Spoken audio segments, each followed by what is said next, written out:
Welcome back, ladies and gentlemen, to the final round of Swiss here at the Oviedo League Cup at Versus Games. Joe Carlito, Adit Selvaraj here. Adit, we have made it, dude. We have finally made it to the final round of Swiss. This actually has felt like we've been here since 1, and it's like almost 6. Yeah, Woo! 5 hours of exciting Pokemon action here, and all 5 of her games have gone to game 3. So. Hey, fingers crossed we get a 6th, because we have 2 other underrated players in the Florida VGC community, and they're actually friends. Landon Moorhall and Christopher Baez. Right. They are friends. They are college students. They work together. Landon is actually the creator of the Patrick Connors NAIC team. Yeah, and I think when looking at the team, it's going to be really apparent where that influence has come in. Yeah, I mean, it's going to be very interesting to see, because Landon appears to be still on the I want to make Calyrex Ice Rider work. He wants to make the Ice Horse work. We're getting Ice Horse in this game, indeed. We finally see the other Calyrex. One of 3 people who are using Ice Rider at this cup today. Unfortunately, we couldn't find that Kyurem trainer, though. Yeah, maybe better luck next time. Or just, hit your blizzards. Yeah. I mean, keep your weather up. Easier said than done. Easier said than done is a very true statement, but we are going to get into it. Ladies and gentlemen, you see our trainers are at the table. Landon Moorhall, Christopher Baez, they are enjoying themselves. They are having a blast here at this tournament, and they are in a win and in. What better way to make a win and in than to beat your friend? And then you get the bragging rights over your friend. Oh, yeah, for sure. And we can see the Patrick Connors influence on Landon's team with that Focus Sash Pelipper, the Calyrex Ice Rider, Raging Bolt, that coaching Urshifu Rapid Strike, which was so influential in Patrick's match against Shiliang Tang, breaking through that Wo-Chien, replacing the Incineroar for Ogerpon Cornerstone, and Farigiraf with Twin Beam. Very interesting choice to use Twin Beam over something like a Psychic, or even over something like Foul Play or Psychic Noise. So very interesting. It is very interesting, to say the least. And also on Landon's side, the Calyrex Ice Rider is Terra Poison instead of Terra. No, it was water for Patrick. Yeah, I think Terra Poison is very interesting against things such as the Weezing team, perhaps giving a grounded poison type to negate the toxic spike. Yes, exactly. And meanwhile, Christopher Baez, he is bringing the Zamazenta, hero of many battles, because apparently that is something that you have to do in your team sheet submission. You have to write Zamazenta, hero of many battles, and then it becomes Zamazenta Crown. Yeah, looks like some of the same team that we saw Javon bring. Very, very exciting to see. Exactly, and Christopher rounds out his team with Fluttermane, a very familiar combination on stream of Chien-Pao and Dragonite, and you're not, your eyes are not deceiving you, ladies and gentlemen. This is a deliberate multi-scale choice band Dragonite. Yeah, we interviewed Chris in between stream rounds, and he said it was in game. I submitted it. I'm gonna run it. And we're like, okay.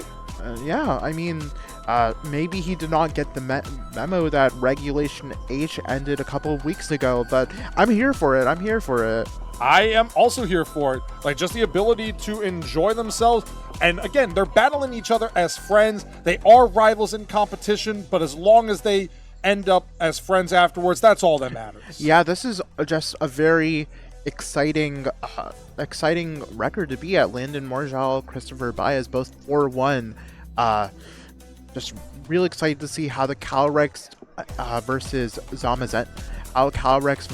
Zamazenta is going to go. It really is, because on Christopher's side, the Zamazenta has access to Wide Guard, which would negate the Glacial Lances from Landon's Ice Rider.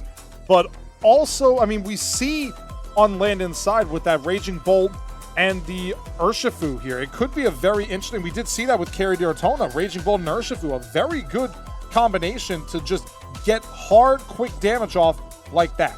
Right, and interesting note, on Landon's team, there is a Terra Electric Raging Bolt with that booster energy. So with the booster energy in special attack and the Terra Electric, it's going to do so much damage. It will be like a knife cutting through butter. Honestly, yeah. I mean, it really remains to be seen what happens here with Landon and Christopher. But again, they are friends. They are rivals in this battle. One of these trainers is going to potentially top cut the Oviedo League Cup here at Versus Games Indeed. I cannot wait to see how competitive these two are with each other. Oh, this is going to be so much fun to watch. Hopefully we get another exciting three-game set. It would be very awesome to see that all throughout Swiss. But we're going to get into it here. We see Zamazenta Chen Pao as a lead for Christopher. Meanwhile, it's Rapid Strike Urshifu and Ogerpon Cornerstone, yes. Oh my god, I'm so used to Hearth Flame right now. Yes, so very interesting to note that the Heart Flame has Sturdy, which means it can, as long as it is not double targeted, it will be around for at least another turn. It will be for at least one turn, so that does raise the question about whether or not Christopher wants to attack that Ogerpon Cornerstone right now, because his Chen Pao has the Focus Sash. If he attacks the Ogerpon and it goes for Spiky Shield, then Chen Pao's Focus Sash is null and void. Yeah, so I think it's going to be... I wonder what Landon is going to be doing. We see the Chen Pao switch out. And into Doomshroom, which is the Amoonguss. Amoonguss makes an appearance here in Game 1. So we see Landon almost predicting that, going for a U-turn. I really like that play from Landon. Meaning not going for Surging Strikes means that, he's not taking the Rocky Helmet chip on his Urshifu. He is not, but we do see the body press come out into this Farigiraf. That does well over 50%, but the Farigiraf has that Citrus Berry to recover 25% of that damage dealt. Right, and Urshifu is a normal, Farigiraf is a half normal type too, so that body press, it's not a resisted hit. It is not a resisted hit, but also Amoonguss does have access to Spore, which would normally be good against Farigiraf, but Landon's Farigiraf is Terra Grass. If Landon terastallizes Farigiraf, he suddenly becomes immune to Amoonguss's best move. Yeah, so this is just a pretty interesting position for both trainers to be in right now. It really is, because you don't necessarily want to waste your terastallization, but you also don't want one of your Pokemon to go to sleep. Yeah, so we see Christopher switch out his Amoonguss into that's got to be Urshifu, yes. So Rapid Strike Urshifu, another body press comes out. Oh! Farigiraf lives on 2 HP! Oh. And Ivy Cudgel comes out into the Urshifu on Christopher's side. Twin Beam comes out, hits the Zamazenta 2 times by virtue of that signature move of Twin Beam. Right, and it seems like Landon was thinking that Amoonguss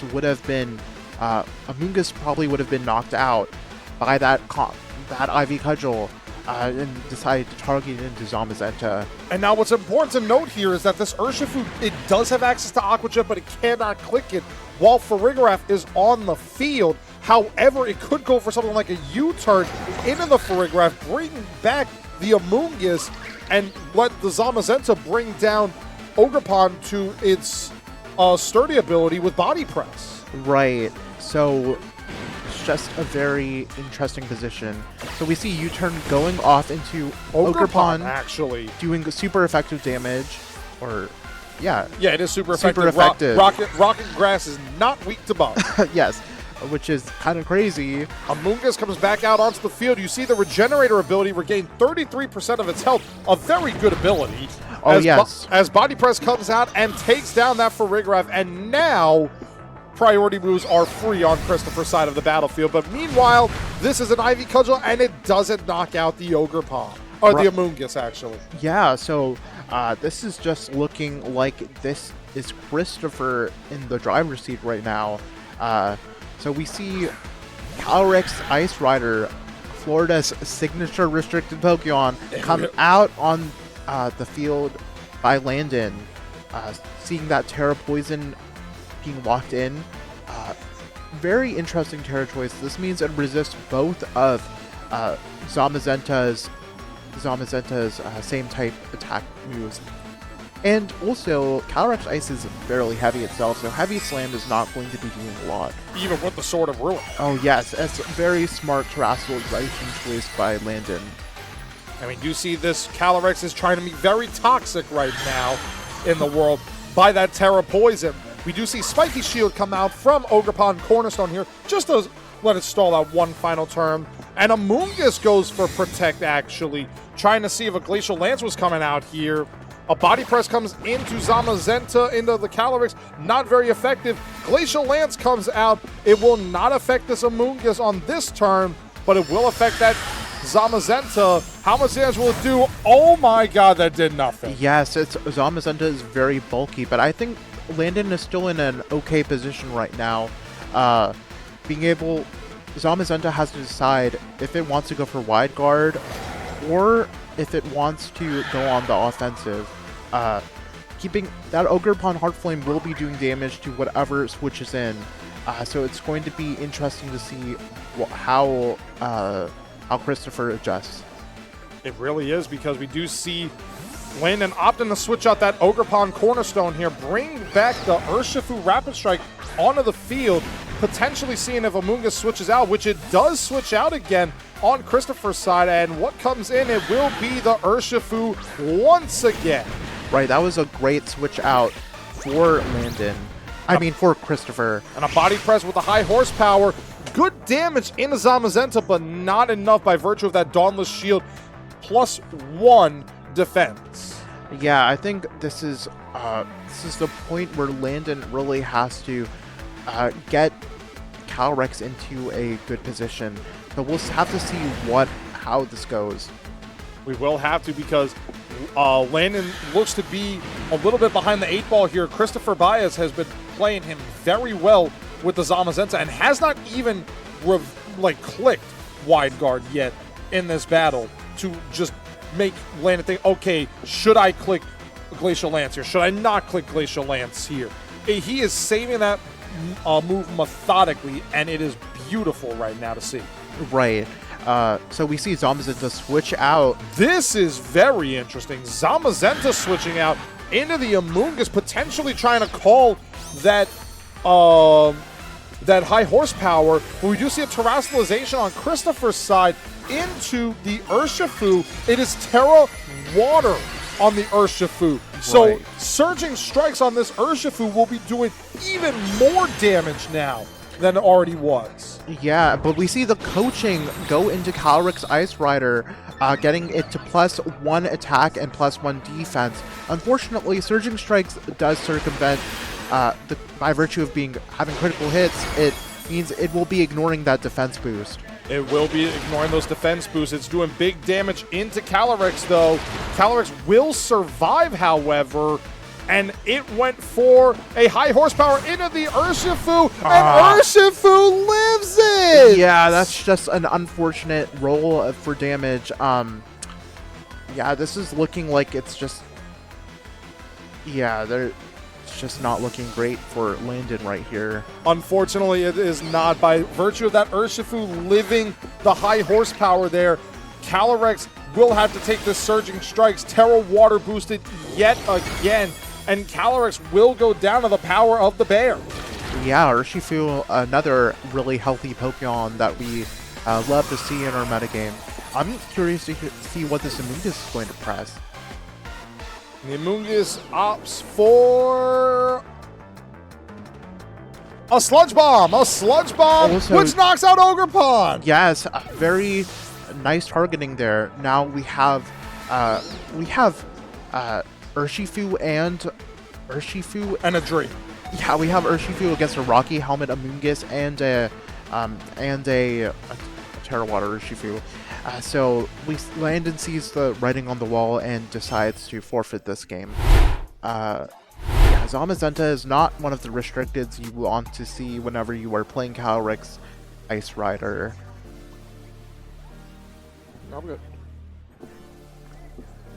Yeah, so, Yeah, I mean, what a performance by Christopher Baez there. He positioned every one of his Pokemon perfectly, got around the coaching from Landon's Urshifu onto that Calyrex Ice Rider. That was incredible. oh, absolutely. I think that Christopher is playing this very beautifully. I think that Landon has to make a lot of adjustments in order dealing with the Zamazenta.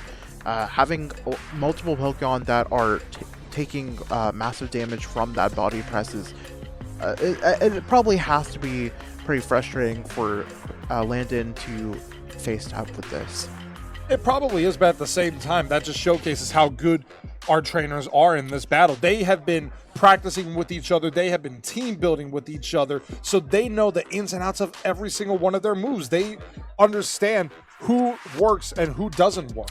Right, and we're going to have to see if an adaptation is going to be made in this game too. It's ride or die time for Landon. It really is ride or die for Landon, because if Ogerpon comes, it could be beneficial. I mean, we saw how much damage it was doing to Amoonguss. And again, how fun is it that there is a rock type move out there that does big damage and does not miss? Yeah, as someone who's missed Head Smash before, it's not very fun when you miss. But we see Christopher leading with Urshifu and Qian Pao, and Calyrex Ice Rider and Urshifu for Landon. That is a very interesting lead for both of them. We do see, I mean, both bears are on the field, which is nice, and also an ice type. I just now realized it. There's an ice type and a bear. Yeah, yeah, one is a horse, one is a tiger, and bear. You know, it's like we're at the circus right now. It's a shame that's the white, though. Where's the yellow Power Ranger? Yeah, so the interesting thing to note is Qian Pao on Christopher's side has seen a terrestrialization off rip as Christopher is opting to terrestrialize that Urshifu once again with a Sword of Ruin buff on these Surging Strikes coming out. Yeah, this just is going to do so much damage. Qian Pao having Throat Chop is also really good here. Being able to do super effective damage to Calyrex Ice if it does not terrestrialize. But it looks like Calyrex did go for that Terra Poison, probably trying to call that out. It really looks that way. Calyrex, Terra Poison, Urshifu, Terra Water. We see a close combat, so Landon's Urshifu is actually faster than Chris's Urshifu, it appears. Right, and almost taking it down. So we see a Sword of Ruin, Terra Water, boosted Surging Strikes into that Calyrex Ice Rider. Yes. It's doing big damage here. Actually, it's going to be close, 65 HP. This is going to be close. What did this Qian Pao for? One for Throat Chop into Calyrex, and Calyrex is dead! A critical hit! Oh my god, a critical hit knocks out the Calyrex! That has got to be so frustrating for Landon. Oh my goodness. My god, Calyrex is down. It didn't even do anything. Yeah, the terrestrialization and the restricted gone. It just does not. It does not have to feel good for. Does not feel good for Landon. It does not, but also we do see that Raging Bolt has come to game number 2 here, and now it remains to be seen what is Landon going to do to adjust here, because he lost his terrestrialization.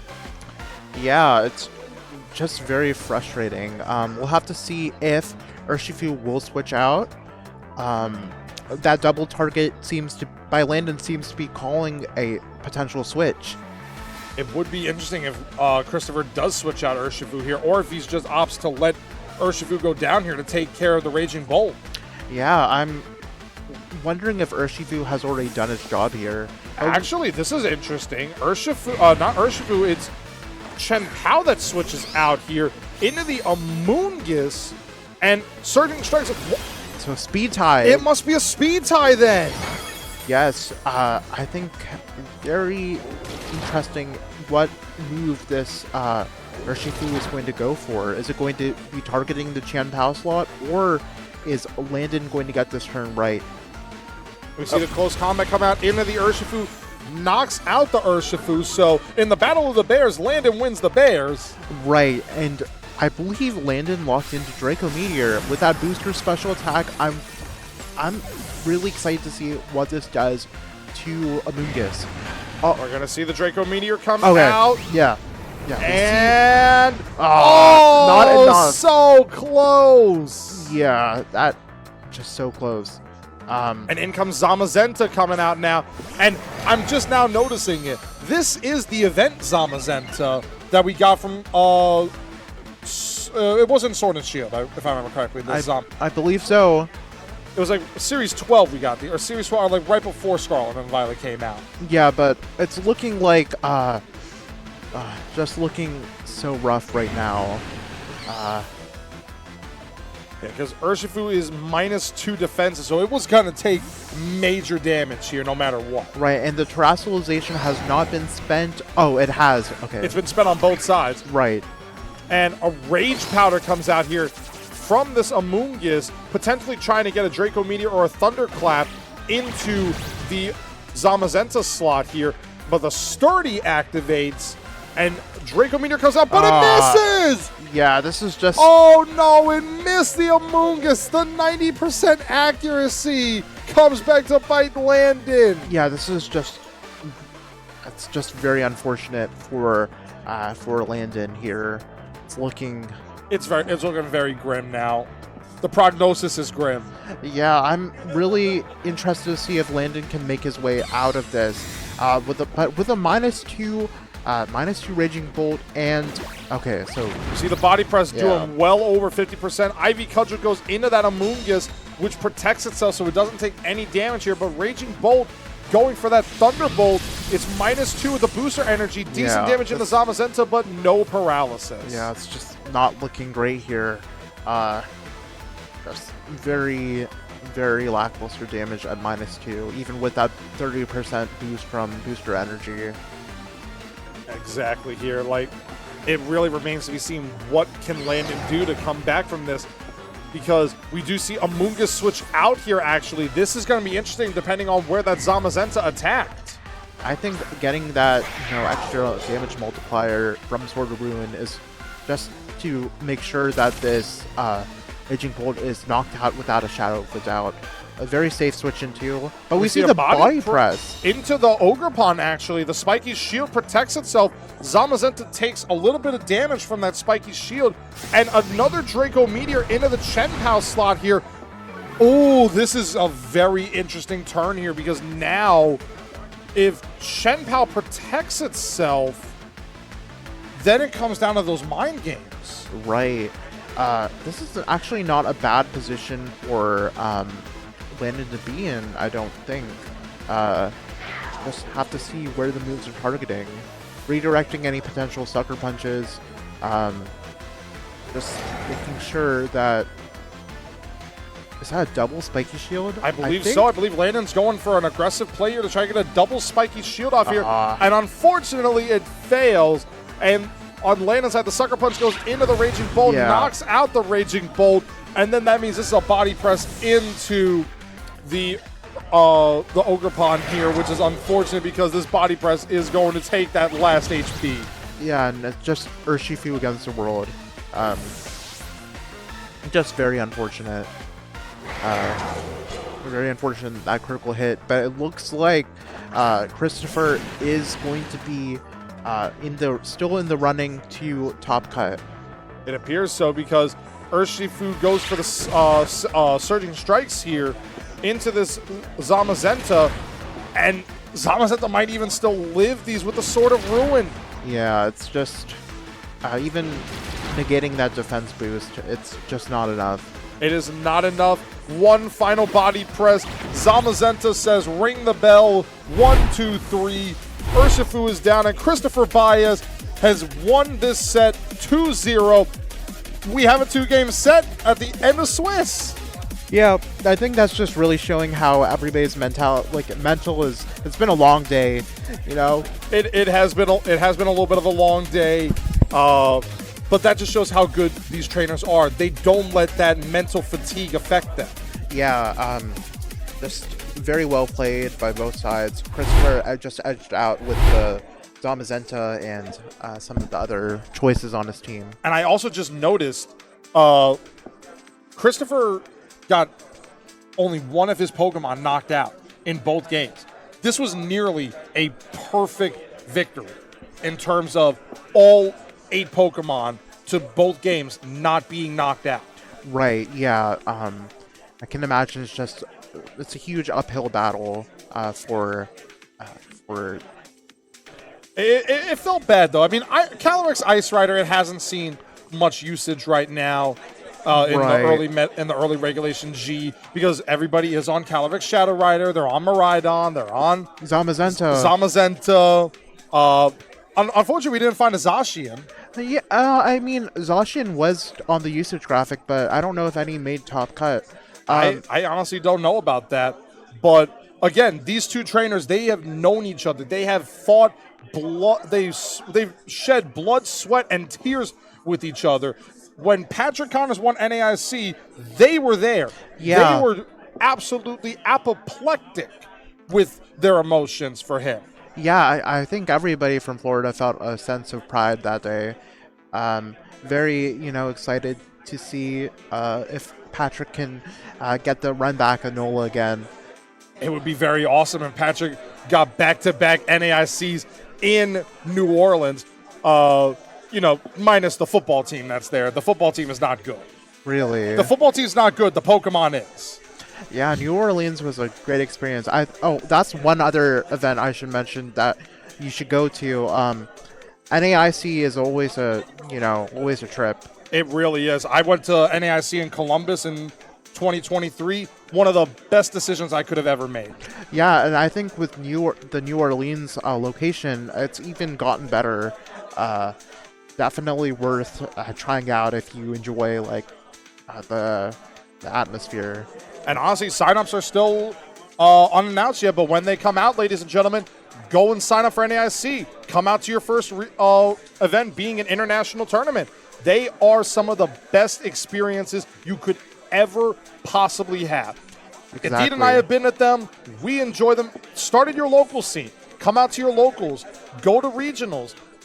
Do online grassroots tournaments. All that stuff. These types of practices just continue to strengthen the VGC community to where it is today, where everybody is enjoying it. Right. Like I said before, there's never been a better time to be a VGC player, and this era is proof of it.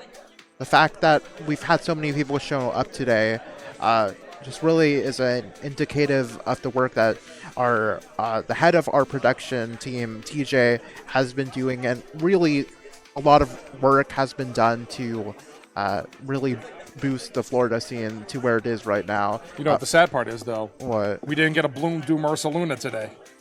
We didn't get a Bloom Doom Ursaluna Blood Moon. Yeah, I mean, we saw Overdrive Charizard before. We did see Overdrive Charizard. Oh, no, that was Torkoal. Yeah, Overdrive Torkoal. Yeah, I mean, but hey, you live and you learn, ladies and gentlemen. That's all that matters. We are going to take a short break, ladies and gentlemen, to get our top cut brackets set up. So don't go anywhere, and we will see you guys with our top 8 players.